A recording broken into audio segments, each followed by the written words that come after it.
The Happiest Place on Earth, a Creepypasta by J.G. Cross. This was it. Night 1 of my new job as a night watchman for Disneyland. Anywhere else, I'd be referred to as an ordinary security guard. Here, I was a cast member. Something about that label just oozed sophistication and privilege. It was now 12 a.m. All the cleaners and maintenance workers had done their jobs and gone off to their own homes. My shift started now. I was, admittedly, pretty nervous. "How many times was it again, kid?" my manager said as he walked me through the entrance. I asked nervously. "How many times have you been to the park?" he clarified. "Well, pretty much every year since I was 8, sir," I answered. "Then you'll do perfectly," he said, his tone confident. "Someone who knows the park from head to toe, that's just what we need." "It's an honor," I said with a nod. "It'll be a nice paycheck for college. As long as you're not scared of spending long, lonely hours in a security office and surrounded by areas filled with deactivated animatronic characters, you'll be fine." The manager, whose name is Travis, jokingly said if he was trying to scare me out of my new job. What's the worst that could happen? The answer to that question would only exist in my darkest nightmares and nowhere else. I was never the kind of guy to believe in ghosts, demons, or supernatural in general. I'd be fine, just a little bored on occasion. Travis led me to a gray door with a sign reading, "Authorized personnel only." He handed me a key and said, "Do the honors." A couple of clockwise twists and the door's lock ceased to be a problem. A long and wide hallway shrouded by darkness greeted me upon my entrance. Travis urged me in, following closely behind and flicking up the light switch on the wall. The hallway lit up like a kid's face upon meeting his favorite character for the first time, giving me a clear image of what was found at the end. A blue door reading security, with 2 large glass windows on either side of it. The hallway itself was covered by large boxes which I assumed contained equipment. Travis walked ahead and led me to the door. He handed me another key and said, again, "Do the honors." I smirked at him and unlocked the door, making my way into the spacious office and analyzing the surroundings. It consisted of 4 large desks, each with a ton of screens and a tall wall above it. The first desk screen showed the main entrance, as well as the park's famous Main Street, USA area. Cameras were placed in many different spots, including inside the shops and restaurants, to give me a full idea of what was going on. The screens on the second desk showed a larger amount of security cameras placed all over the park with Adventureland, Discoveryland, Frontierland, Fantasyland, New Orleans Square, Critter Country, Mickey Mouse Toontown. The photo spots, the shops, the restaurants, every nook and cranny in these areas were now under my surveillance. The third and final desk camera were placed inside the rides. Yeah, each of them showed me the darkened, lifeless nighttime inside of these beloved attractions. All of a sudden, Splash Mountain was no longer a jolly ride through Rabbit's World. It was a dark cave of chilling silence filled with dead-eyed animatronic characters staring in different directions. The first areas of Pirates of the Caribbean went from dark, eerie, skeleton-infested caves to more dark, skeleton-infested caves. Idiot. "What do you think?" Travis asked, roughly patting my back. "Beautiful, isn't it?" I nodded silently before saying, "It's, impressive." "Your new office," he said. "Never thought you'd wind up here when you were twisting through Space Mountain as a kid, right?" "No one would," I jokingly scoffed, getting a drink from a sizable water cooler right next to the third desk. I took a sip and switched on to the oscillating desk fan. "I know what you're thinking," Travis said as my eyes went back to the third set of screens. "Don't even try it." I stared at him confused. "I know nostalgia can be a force to be reckoned with," he said, "but don't go trying to switch on the rides and take them for a solo drive." He chuckled, letting me know he was just kidding. I laughed along and said I'd get fired on the spot. I know my place. I sat down on the rotating desk chair and said, "I'm not leaving this office until you get back in the morning." "No need to go overboard," Travis said. "You can leave the office for a bathroom break." "Right," I said with a nod. Travis stared at the camera for a second and said, "Any questions, or are you all set for now?" "All set," I said confidently, feeling surprised and excited for the job. "Okay," Travis said with a proud nod. He took a card out of his pocket and put it on the desk beside me. "If you have any questions, don't hesitate to give me a call, especially in the case of an emergency. Though I seriously doubt it'll ever come to that." I took the card and put it in my pocket. "I will, thanks." "Good luck, kid," he said, opening the office door. He looked back and added, "Check those cameras. Be wary of anything and try not to doze off." Not a chance. I spent all afternoon sleeping soundly in my apartment for this reason. The door creaked, then clicked. Travis was gone. And I was all alone at Disney. Maybe I should give the rides a go. Nah, I'd never do anything like that. Even if the temptation was brutal. What can I say? I was broke. I needed the money for college. Messing with the rides would be a one-way ticket back to my college dorm empty-handed. So I sat down in my little desk chair, waiting, and keeping my eyes on those cameras. For the most part, nothing happened. The only thing I could see, slightly grainy footage of the park's deserted whereabouts. The only thing I could hear, the low hum of the desk fan as a cool breeze kept me from breaking a sweat. Truth be told, if I shut off that fan, things would get ugly for me real fast. I was never the kind of guy to enjoy total, and I mean total, silence. It's the kind of thing that allowed my mind to play cruel tricks on me. With that in mind, I turned up the fan from 1 to 3 and pulled out my phone to check my music library. I swiped my finger across the screen back and forth repeatedly, trying to decide on what to listen to. Ryan Farish was the answer to that question. His uplifting tracks would surely keep the mood from going straight into the realm of the unsettling. I put the phone on the full blast and set it on the table, and turned my attention to the cameras. I'd be lying if I said the sight wasn't strangely unsettling in its own way. It's not that anything out of the place was going on. Absolutely nothing was, actually, but that it was just nothing was happening. The park was deserted, and here, Ryan Ferris tracks were keeping me in the mood, upbeat and lively. Out there, the park itself, nothing. As I sat there, the park streets were silent and dark. Save for the few lights scattered in different places, the night vision cameras gave me a full picture of what was going on in all areas of the park, though my attention was mostly saved for the main gates. My eyes wandered to the other cameras as well, but the gates were the primary focus. The interiors of the attractions, on the other hand, yeah, I try to keep my eyes on them most of the time. It was in my job description to check those too, but something just felt off. Again, nothing was happening. I could only thank my overreactive imagination for what I felt whenever my eyes moved over to those cameras. Just seeing all the animatronic characters like this, in total darkness and silence with their dead eyes staring off into the distance and their mouths in unnatural positions, sent chills down my spine. Call me childish if you want, but I really just wasn't supposed to be seeing them like this. It was the polar opposite of what you'd get in the daytime while actually giving these attractions a go. "You've been watching too many horror movies, man," I told myself with a wary chuckle. "Remember, it's all part of the job." I sat up from my desk and stretched my legs. It was now 1:10 a.m.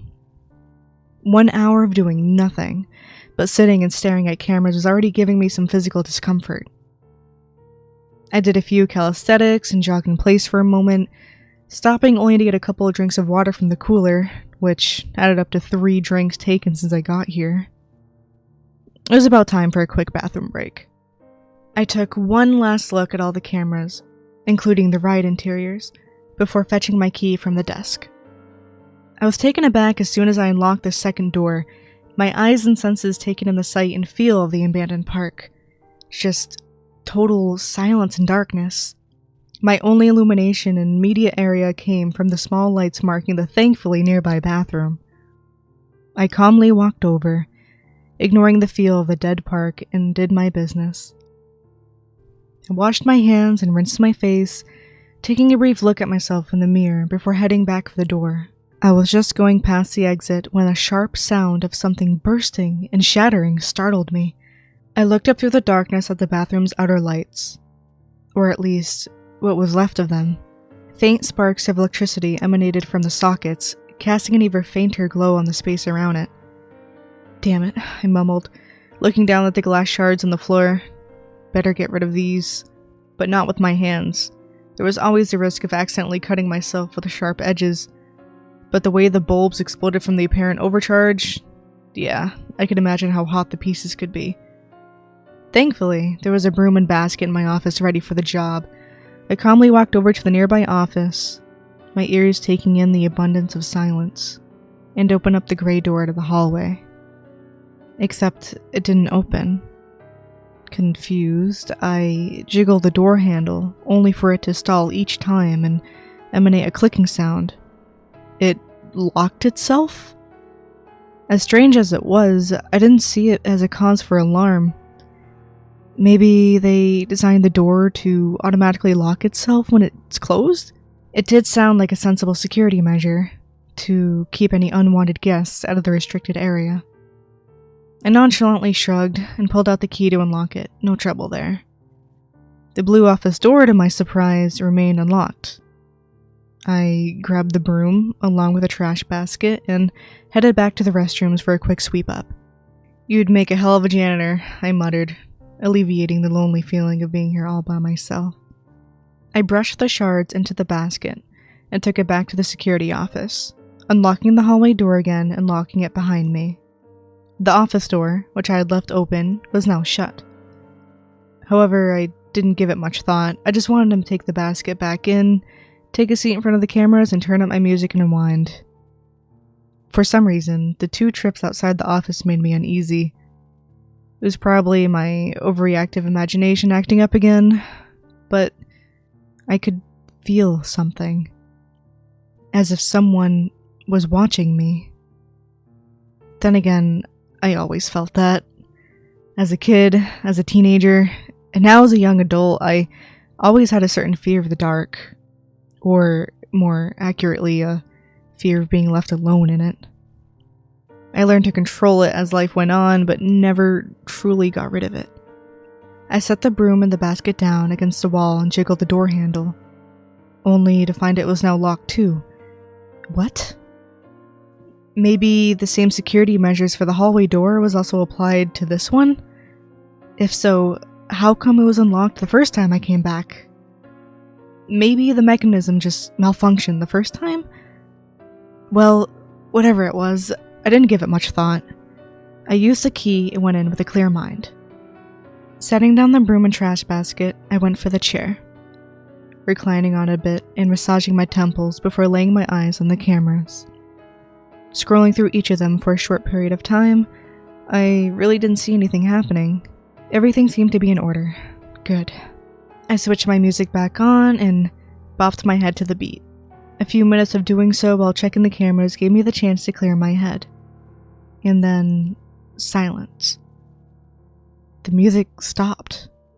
The phone's screen went black. My mind shot back into the dark realm of suspicion. What the hell? I tried turning my phone back on. Nothing. I pulled the charger out of my bag and I brought it with me and plugged it in. Still nothing. Not even the low battery icon would show on the screen. The phone was completely dead. Great. I'd never really heard of something like this happening, but seeing as the phone was about 4 years old, it really didn't have to come off as a shock to me. Probably had a fatal hardware error from age or something. Whatever it was, the result wasn't pretty. My office being plunged headfirst back in total silence. Great. Well, hopefully I could get the phone repaired somehow. For now, though, I'd have to contend with boredom. Moving along to the music was the only thing keeping me entertained. It kept my nerves in check, too. As the minutes passed, boredom and nerves created an unholy mix within me. With the exception of the fan's low sound, the office was silent enough to hear a pin drop. And then, a knock on a door. Yeah, the gray hallway door. It was a single, jarring knock, breaking the silence in the worst way possible. I tensed up in my chair, not daring to look behind me. I kept my eyes on the cameras instead, mainly the ones in the Main Street USA and the one right outside the main security door. There was no one. Not even the slightest sign of a person. Everything seemed normal. Knock, knock. My heart started to race. I quickly turned in my chair to face the doors. That second knock, it sounded closer. As in, unlike the first, it came from the door to my office. I stood up from my chair and just remained still for a moment, cautiously staring at the door and contemplated whether or not I should check it. Eventually, I decided to take the step forward. I carefully opened the door and stepped out, looking around in the hallway. Everything looked perfectly normal. There were no signs of activity whatsoever. Even the boxes were in the exact same places and positions I first arrived. Maybe it was just my imagination. I seriously just needed to calm down. With that thought, I shrugged and went for the door back to my office. When a startlingly loud thud came from outside the hallway door and caught my attention. A second bang on the door made me nearly jump out of my skin. It left me virtually paralyzed, standing there with my eyes locked on the door. What's going on? This time, I didn't remain as calm. I ran back into my office and grabbed a broomstick. I removed the actual broom from the tip and took the stick alone with me. I was going out. Cautiously, slowly but surely, I was going out. Whatever it was, I was going to get to the bottom of it. The cameras close to the office showed me nothing, but they could probably be glitching. I took a deep breath and slowly approached the door with the broomstick in hand. A chillingly faint, scraping noise came from it just as I was about to lay a hand on the handle. It stopped me dead in my tracks for a second, my mind trying its best to make a sense of it all. Do it. I slowly opened the door and peeked outside. Nothing. Hello? I said, hearing only silence in reply. Of course, even if there was an intruder, the last thing he'd do would answer the security guard's calls. I looked around some more and shrugged, my eyes catching nothing. I chuckled nervously and said, I really am going crazy. I rolled my eyes at myself and walked back to the office.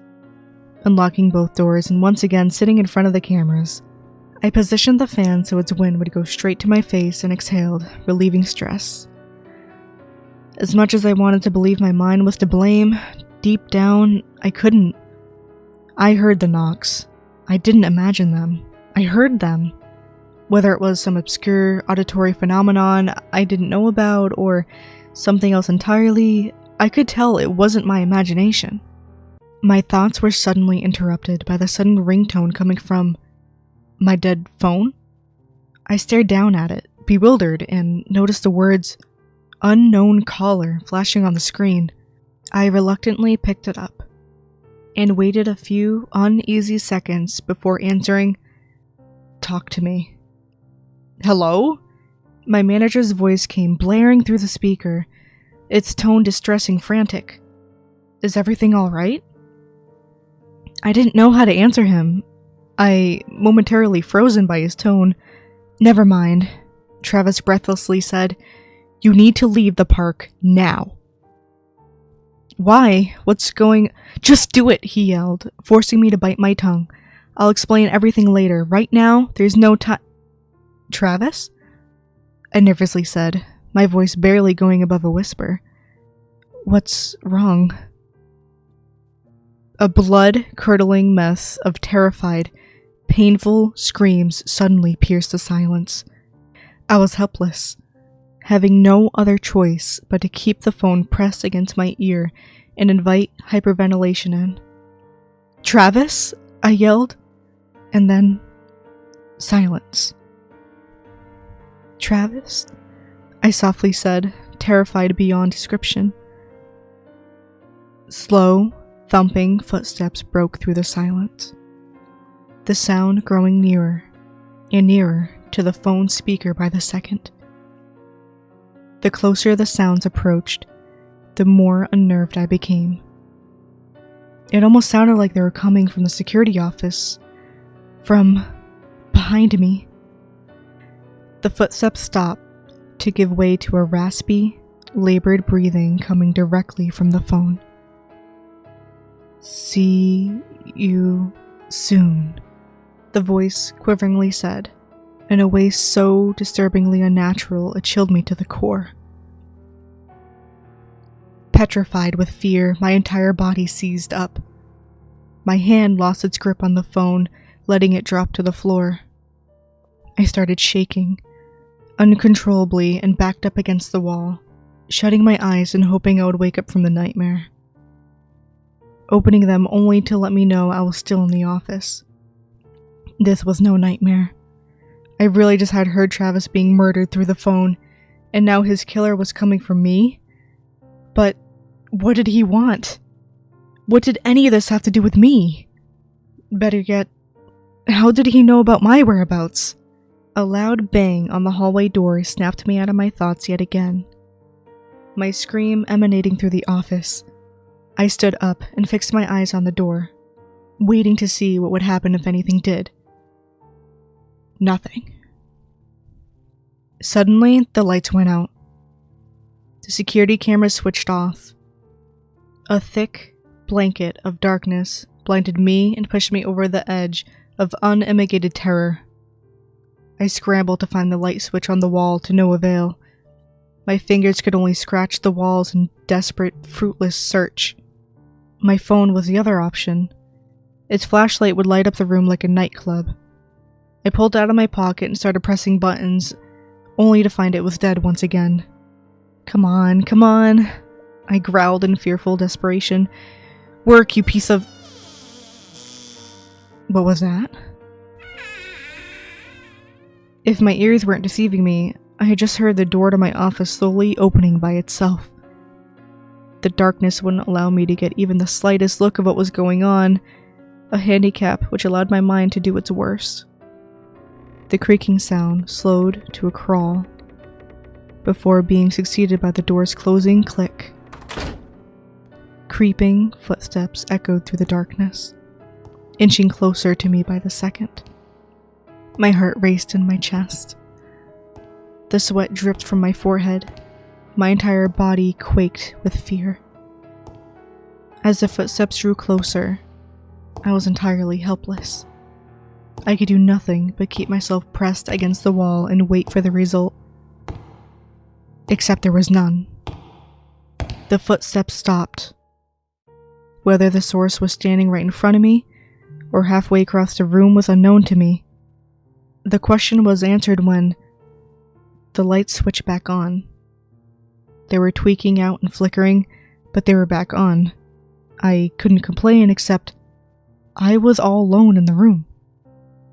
Not even a shadow in sight other than my own. I took a deep breath, my hand wiping across my forehead to take care of the sweat, and looked back at the cameras. Unlike the lights, they remained dead and displayed nothing other than my reflection. I tapped one of them out of curiosity, only for the reflection to show something, or someone else occupying my working space.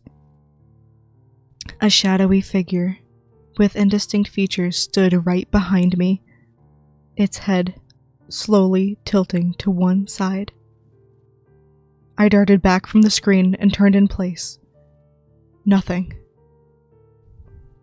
The lights went out once again, forcing me to groan in equal parts of frustration and fear.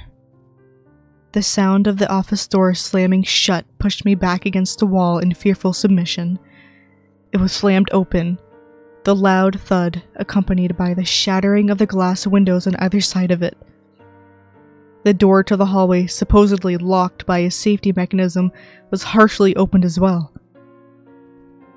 Whatever I was dealing with, It had just taken care of the only thing separating me from it. I didn't want to leave the office. No one would. Nevertheless, I knew I had to do it and find a good hiding spot. Escaping the park would be impossible with the gates locked. It knew I was here. It was challenging me. I could almost feel it. I was unsure of the thing's purpose, but the one thing I was sure of, it wasn't human. And it wanted to either drive me insane or kill me. Or both. "You can do this," I said in a vain attempt to console myself. You're gonna get through this." I repeated those words in my mind and proceeded to slowly walk through the darkened hallway towards the main door. The lights above me flickered in an erratic pattern with every step I took, causing me to slow down from sheer nervousness. Once again, I had that strange feeling. Eyes on me. I could feel something watching my every move. I slowly looked over my shoulder, only to reassure myself there was nothing there, and continued my cautious walk down the seemingly never-ending hallway. Every step felt like a mile as my mind was flooded with thoughts about the unknown force putting me through all this. The same thing that apparently took Travis's life. What is it? What does it want with me? Why bring Travis into it? Is there some history of all this? 4 questions, 0 answers, but it didn't matter to me now. The only thing that mattered was finding a good place to hide.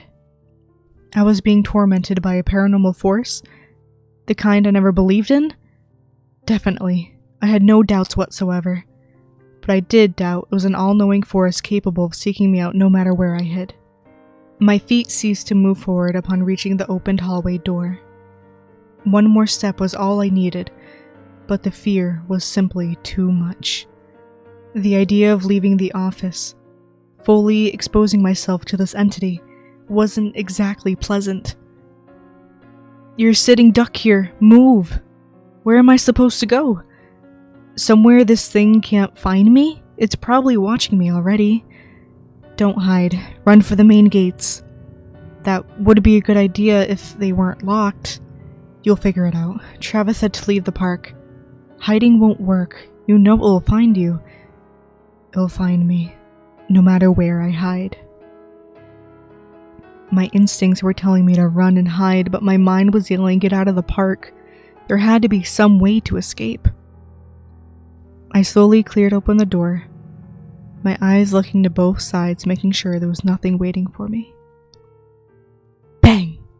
I looked back to find that the main door had roughly shut itself, the loud noise accompanied by the low clicks of the locks. A low exhale channeled my stress as I slowly walked away from the door, keeping my eyes on it for a moment, before letting my fear get the better of me and sprinting off straight for the main gates. Don't look back. Don't look back. My body hit something, stopping me dead in my tracks. Except, there was nothing. I stared in the direction of whatever blocked my escape, my eyes catching nothing. My senses, however, told me an entirely different story. I felt the eyes on me once again. Those cold, piercing eyes, inhuman. You're not going anywhere. The same unnaturally guttural voice from the phone said after a brief moment of silence. You're staying right here. With all of us. Us? If I were you, I would run. If I were you, I would run. The voice menacingly seethed. I've brought some friends to meet you. The voice faded away on the last word, leaving my now unattended attention free to drift over to a nearby thicket of tall, decorative bushes, which began to madly rustle. A vicious gurgling sound came from them as their rustling intensified. Oh my God, I nervously mumbled. A long, thin, almost skeletal arm with disgustingly pinkish raw-looking flesh stretched out from the foliage, trembling grotesquely. The clawed hand, with unnaturally long, bony fingers, scratched the ground it reached for. My instincts once again urged me to run, but the sight of this thing froze me in place. Whether it was from fear, amazement, or a diabolical concoction of the two, I simply couldn't move. My body quaked as the rest of the creature surfaced from its hiding spot.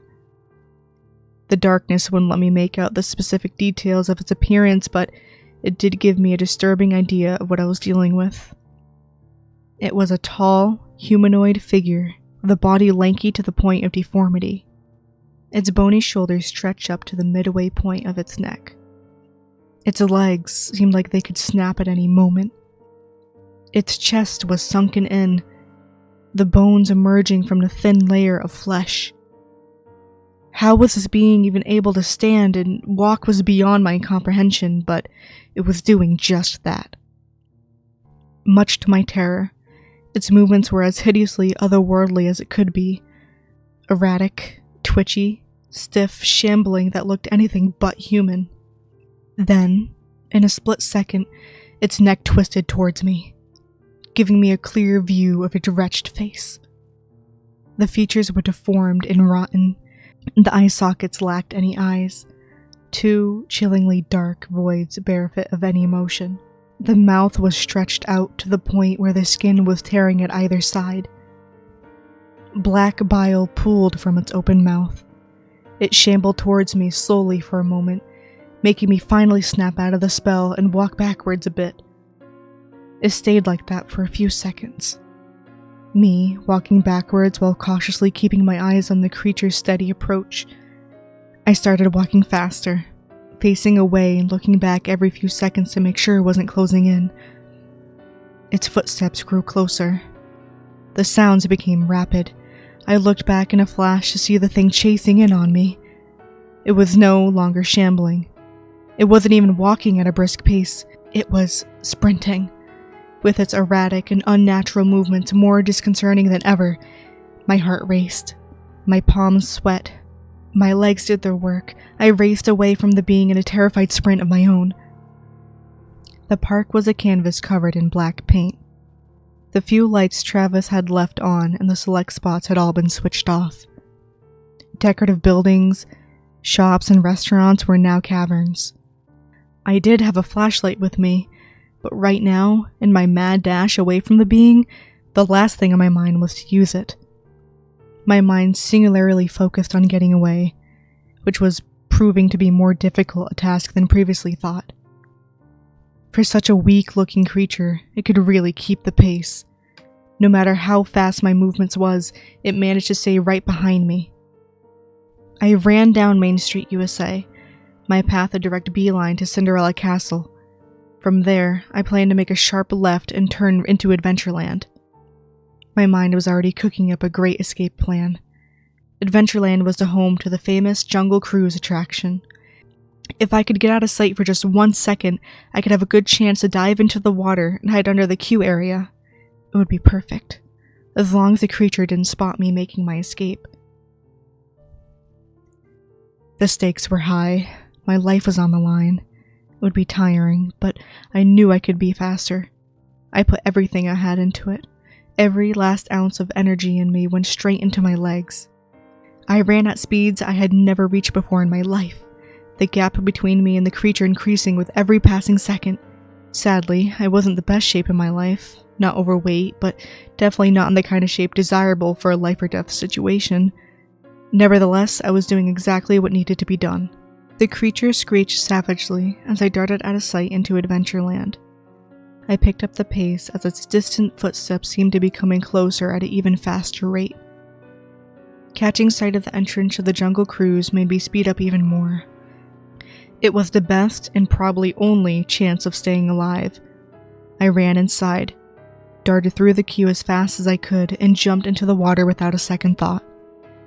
I swam underneath the queue line as planned and grabbed onto one of the large wooden poles holding the attraction's building over above the water. Now, waiting. I closed my eyes and held my breath, my ears perceiving the creature's frenzied footsteps approaching the ride building. I tensely looked up when the footsteps started to come from directly above me. The creature had arrived. I could hear it lowly hissing and sniffing. It knew I was here. It just didn't know where exactly, and I was going to keep it that way. The game was cat and mouse. Under no circumstance I was going to let this thing catch me. The footsteps went further away until the creature was standing at the very edge of the loading docks. My eyes caught a chilling glimpse of its bone-like fingers stretching down to swat at the water in the apparent search for its prey. The hand movements got more impatient, signaling its owner's frustration. Just leave already. Whether the creature had the ability to read thoughts was a question I couldn't answer. Its actions did raise suspicion on that matter, though. Both of its hands grabbed onto the loading dock's edge, and its shadow let me know just what it was about to do. Take a peek under the queue area straight into my hiding spot. Oh, hell. Without even thinking, I took a deep but silent breath and allowed myself to drift onto the waterline. My figure was engulfed by darkness of the deep water that remained there, motionless. I made sure of it. I knew so much as the slightest movement could give me away and put the creature on the attack once more. There was one problem, however. I was quickly running out of breath. My head was starting to spin. My eyes were going backwards into my skull. My lungs cried for air. These things persisted to the point where I simply couldn't bear it any longer. I let my head surface and gasped for air, quickly looking in front of me as soon as my lungs were satisfied. Much to my repressed joy, the creature was gone. I could still hear its movements, but they were getting distant instead of approaching. It didn't appear to be in the queue building anymore from what I could hear. From the sound of it, it seemed to be heading further into Adventureland in the direction of the New Orleans Square. If that was the case, then I would have the perfect chance to get out of the water, quietly sneak in the opposite direction, and find a good hiding place while the creatures search for me elsewhere. Okay, you can do this. So far, so good. My inner voice was my only friend and the greatest encourager. I had no choice but to heed its words.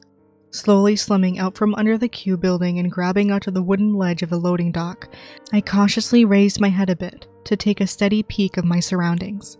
No visual sign of the creature. I could still hear the noises it made. Hissing, growling, grunting in the distance, but no sign of it actually being close to my position. It was the perfect opportunity to bolt. I lifted myself to the dock, placing my chest on it, and raised one of my legs as well. I was about to lift up my other leg, but I couldn't. Something grabbed my foot and gave me a jolting tug back, almost forcing me to let go of the ledge. Panic set immediately. The leg I'd already raised up to the ledge fell back into the water as I madly flailed in place, trying to get loose of whatever had seized me. I kicked the water with my free leg. Nothing happened. I squirmed and shook as manically as I could. Nothing. Suddenly, the force pulled on my leg with full strength. My hands painfully scraped the wood as I was violently pulled back into the water with a loud splash. I swam back to the surface and gasped for air before trying to hold onto the ledge again. Unfortunately for me, this unidentified entity wasn't finished with me. I was pulled onto the waterline once again, both my legs being held together and making it impossible for me to escape. Panic intensifying, I shut my eyes and held my breath. Whatever this new entity was, I didn't want to lay eyes on it. Except, I had no choice. Once my head was above the waterline, again I felt two pairs of fingers set themselves on both my eyes while my legs remained held in place. There's two of them? The fingers on my eyelids pushed in opposite directions, forcing my eyes to open, to the sight of the deformed, skeletal creature shambling towards the edge of the dock. Apparently, the sounds of the commotion had drawn it back to my position, and now my cover was blown. The unexpected and unwelcome sight forced a piercing shriek of pure, unadulterated terror out of me.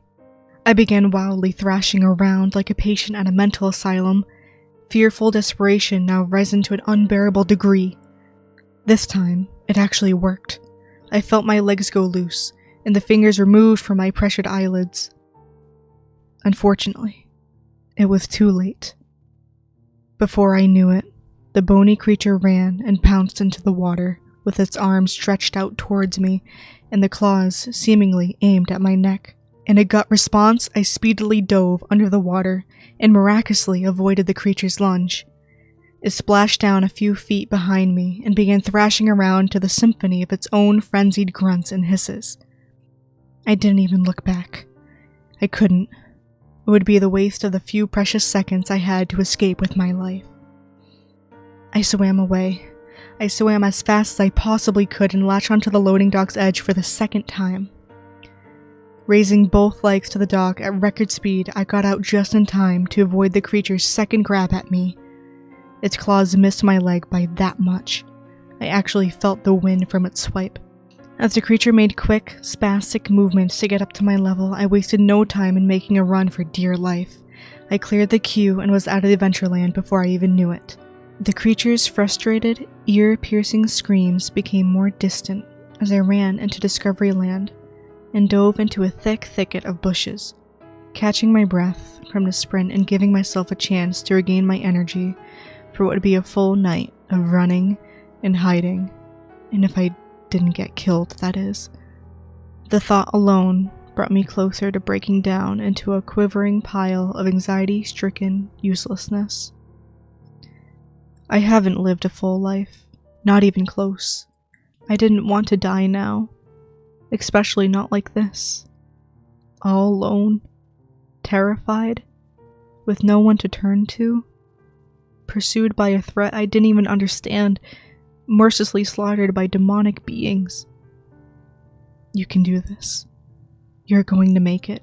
Don't give up. You aren't going to die like this.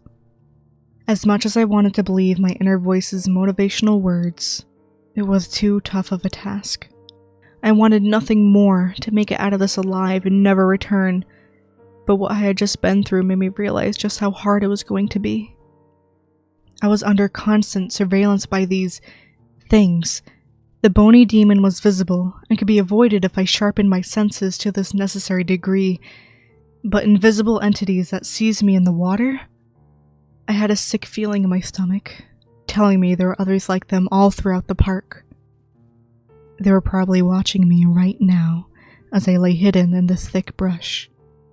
Quiet. The skeletal demon was back, madly shambling around close to my position.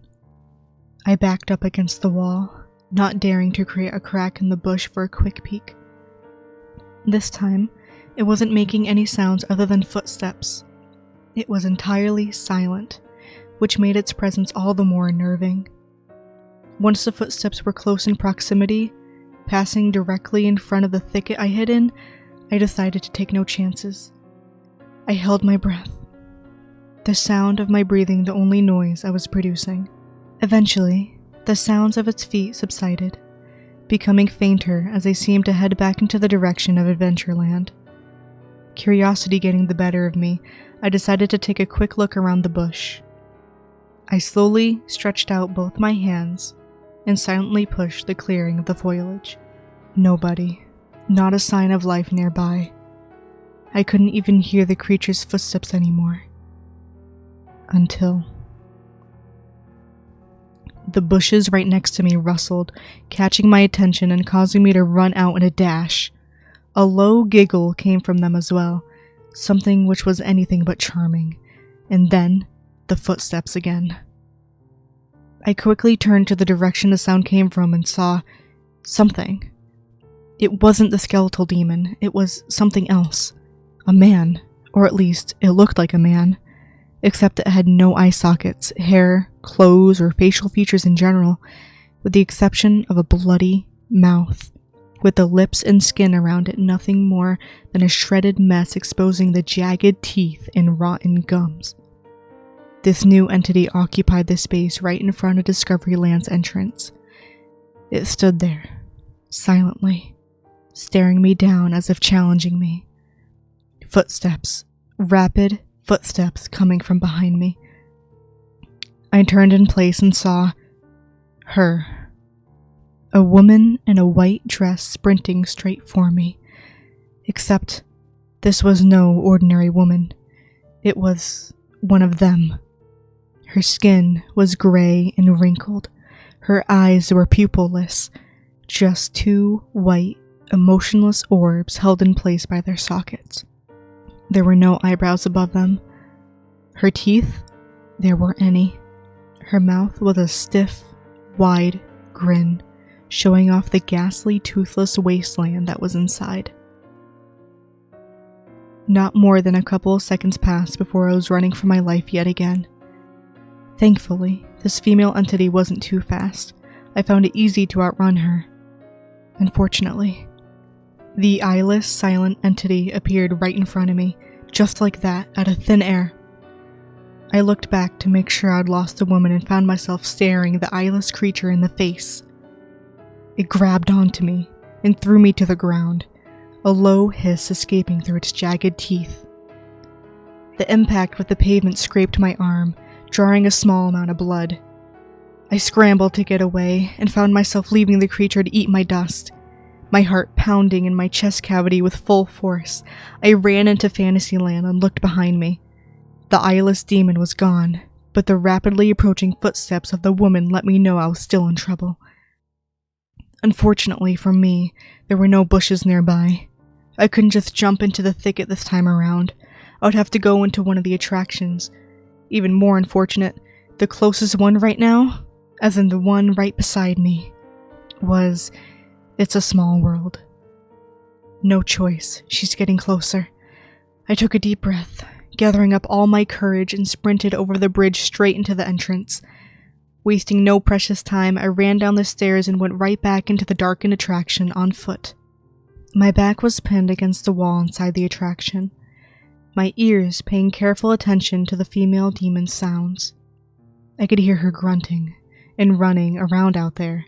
If she was searching for me, she was out of luck. Under no circumstances was I leaving my hiding spot. I crouch walked deeper into the attraction, paying close attention to my surroundings. My deeply unsettling surroundings. The overwhelming silence was an entity on its own. The Small World dolls almost seemed to surround me and gaze at every step I took. Their lifeless eyes stared off in aimless directions. Some had their mouths wide open as if screaming in terror. I knew I was doing just that deep down inside. After a few minutes of sneaking around through the attraction, I decided to take a little rest. I sat down against a wall and shut my eyes momentarily. How will I make it through this? I have been attacked by 5 of these things already. How many more could there possibly be? If I'm lucky, the answer is none. But judging from my situation, I'd say I'm not very lucky. And if I'm not, I probably won't make it to sunrise. Not alive and well. How did I get myself into this mess? Why did it have to be me? What did I do to It's a world of laughter. A world of tears. Oh no.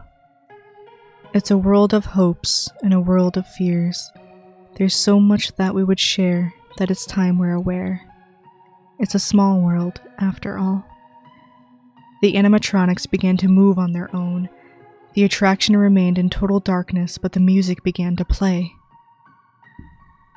It's a small world, after all. The voices were a cacophony of madness. Some were normal, some were in reverse, others sounded distorted beyond belief. The only thing that had in common is that they were all slowed down to an ominous effect. I looked around to see all of the animatronic dolls had turned their heads and fixed their dead eyes on me. It's a small world, after all, they sang as a demonic crackling sound joined the unholy combination and looped endlessly. The terror within me pushed me to run. I suspected they couldn't hurt me, but the sound would surely attract the physical, visible demons hunting me down. I ran along the sides of the attraction's river when something grabbed my arm and twisted it, dropping me to the ground. I was shoved into the water and pushed in face first. They were already here. I scrambled to regain my footing and got out of the river only to find myself face to face with a group of cackling dolls staring directly into my eyes as the others pressed on with their warped, depraved singing. I trembled in place. My legs gave out for a moment. I was now on my knees. I looked around me as maddeningly distorted sounds insistently pierced my eardrums and pushed me to the brink of insanity. The small world I knew from my childhood was a calm boat ride through a fantasy world brimming with saccharine sentimentality. This small world was instead a horrifying exercise in frightening, flustering madness. "Stop it!" I painfully screamed, my mind breaking. "Stop it!" No matter where I ran or where I looked, I felt stalked. Each and every one of these animatronics was now under the control of evil spirits keeping watchful eyes on me, without a second wasted. The thought alone was causing my mind to stop working properly. I became increasingly disoriented by the insanity surrounding me. However, my eyesight remained perfectly functional, and what I saw made things even worse. On the other end of the room were the skeletal demon and the female both moving around and searching the area. My defensive instincts kicked in, and I was hard on my heels. I looked around and saw the other door to a supply closet just out of sight, behind a large pillar covered with those wretched, cackling dolls. I ran for the door and was pleasantly surprised to find it was open. "You're gonna make it," I said to myself, shakingly chuckling. They're not gonna find you here." Except they already had. A single hand grabbed my shoulder, getting a horrified scream out of me and causing me to start blindly swatting around. "No," I yelled at the top of my lungs. "Leave me alone." The hand joined another as both grabbed my arms. They turned me around, clutched the back of my head, and smashed me face first against the wall. My vision blurred. I looked up as a single light bulb of the room lit up, showing me who had just assaulted me. The female demon. How she got in the room was a question I couldn't answer. She looked over me, her toothless grin on full display, and stomped her foot down on my face. From there, silence. Chaotic cackling, cartoony voices, foreboding music, running water. All these sounds joined together within my ears as I slowly came out of consciousness to find myself in a log running down a river with cartoony animatronics all around me. What? I muttered before realizing I had been locked down in a log on the darkened Splash Mountain. How? How I got to be in this position was the least of my worries now. I had a feeling this wasn't going to end well. A feeling that was hastily confirmed as soon as I saw what waited me at the top of the climb for the ride's final drop. A slobbering, hunchbacked creature stood on the right side of the lift hill's top, incoherently mumbling to itself while moving around in an unnatural manner and menacingly staring down at me. My mind was no longer working correctly at this point. All I wanted to do was to get out, no matter what the cost. I grabbed the safety harness pressed down on my lap and began to push up on it. I wanted out of the log. I didn't care what I would have to do afterwards. I just wanted out. I pushed up on it, violently, while grunting and thrashing around in my seat. When I'd reached the top of the hill and began to bowl over the drop, the harness snapped open on its own. But by then, it was too late. I went over the drop without anything to hold me down and was promptly launched out of the log. An unseen force pushed me through the air, higher up, making the fall twice as hard. I landed on the bridge in front of the attraction, legs first. Both of them were painfully snapped out of place on impact, rendering me a groaning, broken mess. I clutched at them, which only worsened the searing pain, and screamed in response. The pain was so severe, I actually began sobbing pathetically, feeling out of breath from the constant gasps. Then, there they were, standing at the end of the bridge where the 5 demons who had made themselves physically known throughout the entire ordeal. My hunters, my oppressors, all grouped together. "What do you want with me?" I furiously screamed as fear mixed with anger inside me. The scream descended into 2 more pathetic tears as the pain in my legs slowly got worse. None of them responded in words, but the skeletal demon began shambling towards me. I tried to crawl away, but it was no use. It only served to further intensify the pain. The bony monstrosity fell on its knees and began crawling and slithering towards me. Its pitch-black eyes fixed on me, and its facial expression serious. Once it was a few inches away from my face, it grimly smiled. Then, it was over. The creature lunged at my throat, putting an end to my nightmare once and for all. Yes, my friend. I died that night. So why am I still talking? Well, let's just say I have a new group of friends. The same beings who relentlessly hunted me down the night I now call friends. I died, but I didn't leave. As a matter of fact, I could be right behind you as of this moment. Just a little joke. You're alone. Well, to my knowledge at least. Some of my kind could be lurking in your humble abode without you even realizing it. As for me, I've made a nice home in the place of my death, the happiest place on earth. Just remember this. Next time you pay a fun visit to this park, I could be participating in your vacation photos. And who knows? Me and my friends, we might just pay you a visit once you leave. Just a thought.